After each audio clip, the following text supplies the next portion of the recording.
The set of Meta directing functional groups from the following sets is. तो Meta directing कौन से होते हैं? जो ऑर्थो पैरा डायरेक्टिंग नहीं होते हैं। तो ऑर्थो पैरा डायरेक्टिंग के लिए एक इंपॉर्टेंट चीज़ तो ये होता है कि उनके पास मोस्टली लोन पेयर होता है।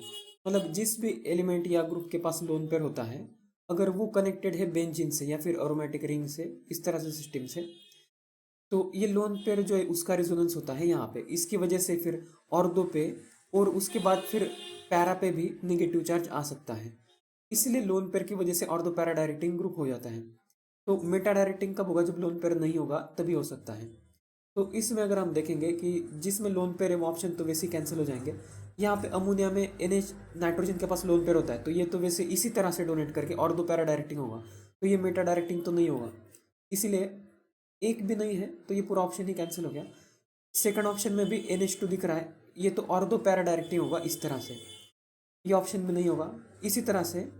और अगर हम देखेंगे तो डी ऑप्शन में भी NHCO जो है, इसमें नाइट्रोजन के पास एक लोन पेयर होगा, तो इसलिए ये भी नहीं होगा।